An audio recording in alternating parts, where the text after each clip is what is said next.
नमस्कार, welcome to this video. मैं doctor Shrikant Majumdar,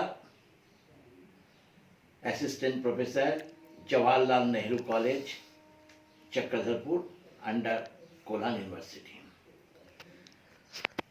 student, आपको फिर एक बार स्वागत है आज के वीडियो में।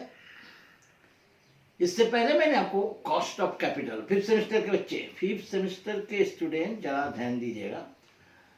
इससे पहले मैंने आपको कॉस्ट ऑफ कैपिटल में cost of debt and debenture, cost of preference share capital, cost of equity share capital, cost of retain earnings तक बता चुका हूं। कल मैं आपको रिटेन यानी 24 को मैंने रिटेन अर्निंग्स के बारे में समझाया था कि एक कंपनी अपने सारे लाभों को शेयर होल्डर में डिविडेंड के रूप में नहीं बांटते हैं। क्यों? जो पैसा नहीं बांटते हैं, जो प्रॉफिट नहीं बांटते हैं, उसे रिटेन अर्निंग्स कहा जाता है। इसे भविष्य के कंपनी के काम के लिए रख दिया जाता है। लेकिन कुछ विद्वानों का मत है कि रिटेन अर्निंग्स का कोई कॉस्ट नहीं होना चाहिए, लेकिन कुछ विद्वान बोलते हैं नहीं होना चाहिए, क्योंकि एक्सपेक्टेड भविष्य में अगर इसमें शेयर होल्डर इस पैसे को मिल जाता और उसे वो इन्वेस्ट करते तो कॉस्ट तो होते ही। उसी आधार पर एक्सपेक्टेड आशा किया जाने वाले डिविडेंड लाभों को लेकर हिसाब बनाना पड़ता है। तो रिटेन अर्निंग्स हम लोग इसके पहले कल तक आपको फॉर्मूला बता दिया हूं। आज मैं आपको एक मैथ करके बताता हूं तो आपको क्लियर हो जाएगा। रिटर्न अर्निंग्स में अनेक कुछ है, उसमें ब्रोकरेज है, पर्सनल टैक्स लायबिलिटी भी है, कैपिटल गेन टैक्स लायबिलिटी क्या है, क्योंकि जब कैपिटल गेन्स मीन्स डिविडेंड मिलता है तो उस पर भी टैक्स लगती है। इसको कहते हैं डिविडेंड टैक्स यानी personal capital gain tax, capital gain tax. ये भी आपको एक ऐसा क्वेश्चन मैं आपको बता रहा हूं जिसमें आफ्टर बिफोर टैक्स दोनों ही कैलकुलेशन करना है, तीनों कंडीशन पर। आइए आज के इस क्वेश्चन को जरा ध्यान से देखिए। Ram hold 2000 shares of 20 each in T Limited company has earned 15 rupees per share and distributed rupees 10। T limited company है अर्न 15 रुपीज़। देखिए कंपनी को 15 रुपये मिल रहा है लाभ, उसमें से 10 रुपये डिस्ट्रीब्यूट कर रहा है शेयर होल्डर को as a dividend among share holders. The balance is being retained earnings, 5 रुपये करके retain earnings. The market price of the share is 80 per share. Find out the cost of retain earnings after and before tax in the following condition.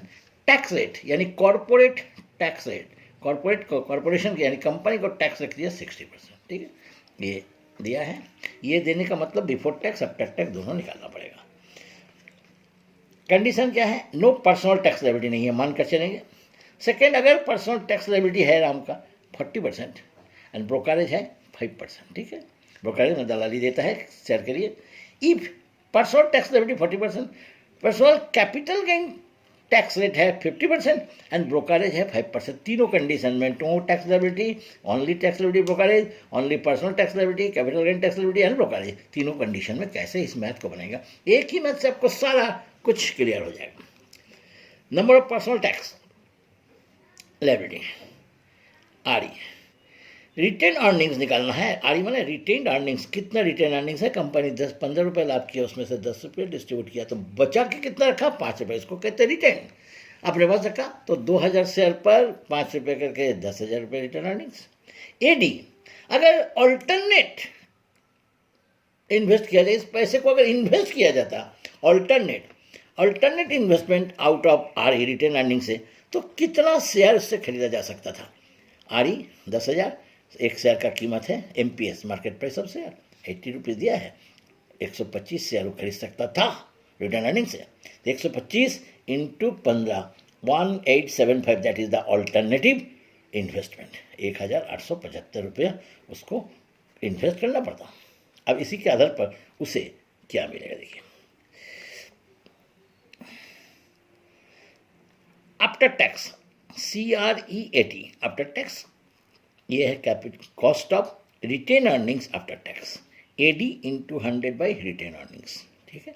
AD alternative investment out of RE कितना हो जाएगा 1875 into 100 by 10,000 18.75, ये होता cost of retain earnings after tax before tax, CREBT before tax, CREAT by 1 minus T.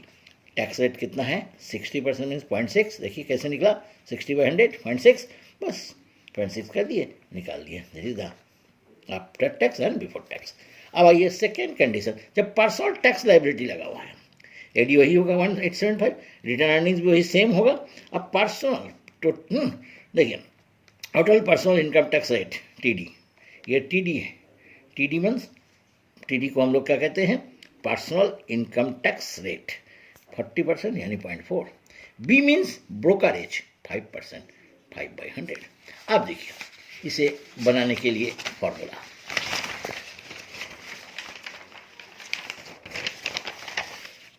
After tax CREAT AD 1 minus tax personal tax 1 minus brokerage into 100 retain earnings. देखिए formula, केवल formula TD, personal tax घटा देंगे क्योंकि हमको जो भी मिलेगा उसमें से पर्सनल टैक्स घट के ही हमको इनकम होगी, इसलिए इनकम टैक्स को परसेंट घटा दिया जाएगा, ब्रोकरेज उसी में से दलाली भी देना पड़ेगा, तो मेरी आय निश्चित रूप से कम हो जाएगी। 1875 माइनस 1.04 1.05 1.05 कैसे हुआ ये देखिए, मैंने आपको बताया 5%, 5/100 0.05 बताया, ठीक है। बस पुट कर दिए, घटा के पुट कर दिए, डिवाइड किए 10.69 before tax, very simple formula. इसको ऊपर लेके नीचे टैक्स से डिवाइड कर दीजिए, CREAT 1 minus T, corporate tax, याद रखिए कॉर्पोरेट टैक्स 0.4 26 60 73, ये निकला second condition. And third condition, when third condition क्या है कि पर्सनल लायबिलिटी है, टैक्स लायबिलिटी है, पर्सनल कैपिटल गेन इसमें ऐड हुआ, पर्सनल कैपिटल गेन, ब्रोकरेज तो है ही, ये पर्सनल कैपिटल देखिए TD 0.4, ठीक है। TC capital gain, personal capital gain इसको कहते हैं TC 50% यानी 0.5, 50% दिया है क्वेश्चन में, ब्रोकरेज B यानी 0.05, ठीक है। अब after tax CREAT AD 1 minus TD 1 minus brokerage by RE return earnings 1 minus TC, यानी कॉर्पोरेट टैक्स को देना पड़ता है कंपनी को, इसलिए कंपनी को कैपिटल गेन टैक्स देना पड़ता है, तो capital gain tax return earning से माइनस हो जाएगा, घट जाएगा। आप देखिए हो गया सिंपल, तो आपको तरीके से भागा करना है, गुणा करना है, हो गया। अब बिफोर टैक्स वही सेम तरीका CREAT after tax by 1 minus T, corporate tax, ये है कॉर्पोरेट टैक्स जो आपको पहले हम लोग निकाल चुके हैं, डिवाइड कर दिए 4 से 53.45, ये तो था रिटेन अर्निंग्स। केवल फॉर्मूला को याद रखिएगा और तरीका मैंने आपको बताया, इसको एकदम 2 बार कर लीजिए, एग्जाम में आएगा, छूटेगा नहीं। ओके, अब आते हैं हम लोग weighted average cost of capital, ये कॉस्ट ऑफ कैपिटल का लास्ट है। Weighted average cost of capital, आप तो जानते हैं कॉस्ट ऑफ कैपिटल हम लोग कैसे निकालते हैं, एक कॉस्ट ऑफ डेब्ट डिबेंचर का, cost of preference shares, cost of equity shares, cost of retain earnings, ये 4। एक कंपनी को अगर ये चारों है, इशू है, चारों प्रकार की शेयर है कंपनी के, चारों प्रकार की पूंजी प्राप्त होती है, तो कंपनी को ओवरऑल सब मिलाकर एक कॉस्ट, उसको कहते हैं weighted average cost of capital. It is also called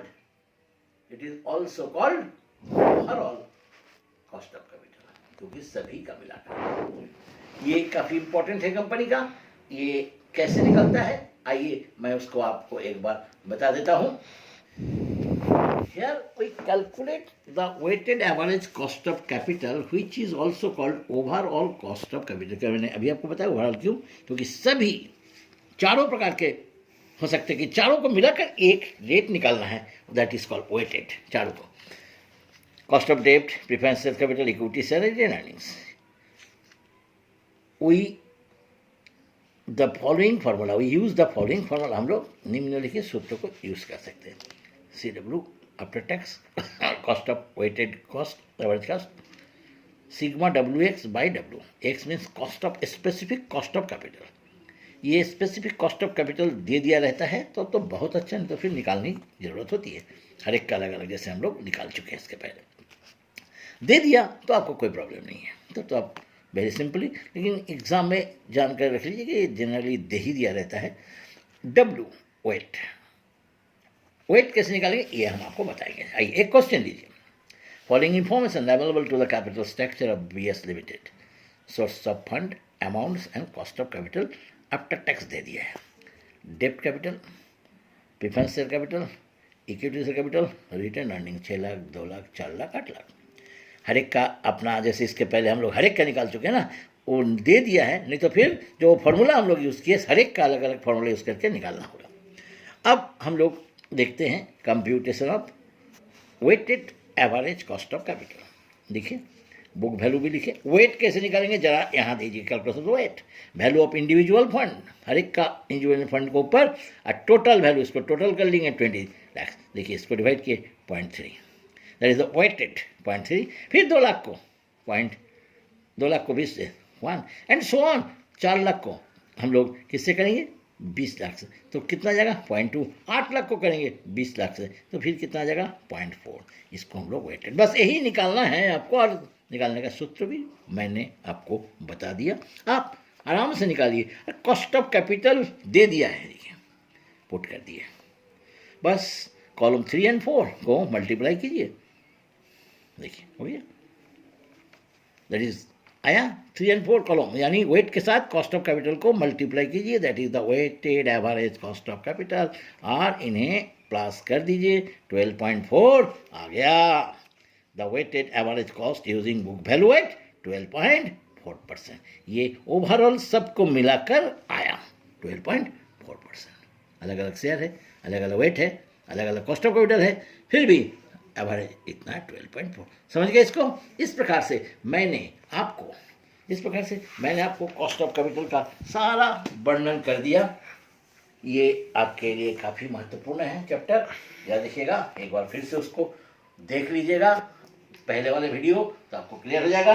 नमस्कार, याद रखिएगा लॉकडाउन चल रही है, आप सदा मास्क पहने ही बाहर निकलिएगा और सावधान रहिएगा। नमस्कार।